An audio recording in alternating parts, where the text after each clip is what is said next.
শুভ সকাল বন্ধুরা, রাধে রাধে। আবারও একটা ছোট্ট ব্লগ নিয়ে আমি তোমাদের সামনে চলে এলাম।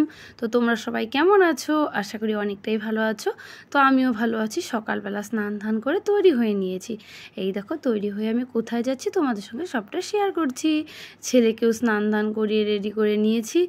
ছেলেও আমার ছোটাছুটি করছে। যাই হোক, চলো এখন আমরা যাব হচ্ছে পুজোর প্যান্ডেলে। সেটা হচ্ছে আমরা সবাই মিলে মা বিপত্তারিণীর পুজো করছি। পাড়ার সব কাকিমা, জেঠিমা, মাসিমা সবাই মিলে পুজো করছি। যাই হোক, এটাই নাকি একটা নিয়ম বেরিয়েছে যে সবাই মিলে পুজো করতে হবে একসঙ্গে।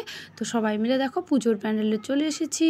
মা বিপত্তারিণীর পুজোটাও কমপ্লিট হয়ে গেছে। তো যাই হোক, সবাই এখন অঞ্জলি দেবে। দেখো অনেকটাই ভিড়, তো সবাই তো আর একসঙ্গে অঞ্জলি দিতে পারবে না। তো কিছু কিছু ভাগে ভাগে দিচ্ছে। তো এই যে ওনারা আগে দিয়ে নিচ্ছে, আমি এইদিকে ফোনটা ধরে তোমাদের সঙ্গে শেয়ার করবো বলে ফোনটা ধরে ভিডিও করে নিচ্ছি। দেখো সব লোকজন, কি রৌদ্র, কতটা গরম পড়েছে দেখো। আমরা অনেকেই মিলে করেছি। তো দেখো অনেক জায়গায় ভাগ ভাগ হয়ে আছে, কেউ কেউ আসছে, কেউ কেউ অঞ্জলি দিচ্ছে, কেউ গাছের নিচে রেস্ট করছে। যাই হোক, সবটাই তোমাদের সঙ্গে শেয়ার করলাম। তো ওনারা সবাই অঞ্জলি দিয়ে নিচ্ছে।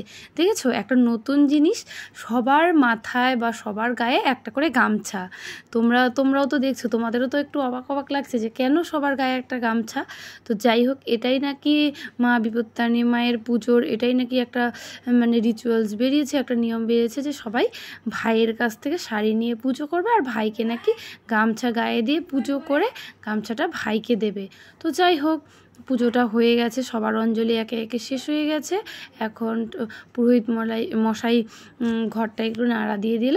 তো যাই হোক, এই যে দেখো পুজো করে নিয়ে এসেছি। মা বিপত্তারিণীর পান সুপারি সুতো সবাই ভাইকে বেঁধে দেবো, সিঁদুর সব কিছু নিয়ে এসেছি। বিপত্তারিণী মা সবাইকে ভালো রাখো, সুস্থ রাখো। এই পর্যন্ত।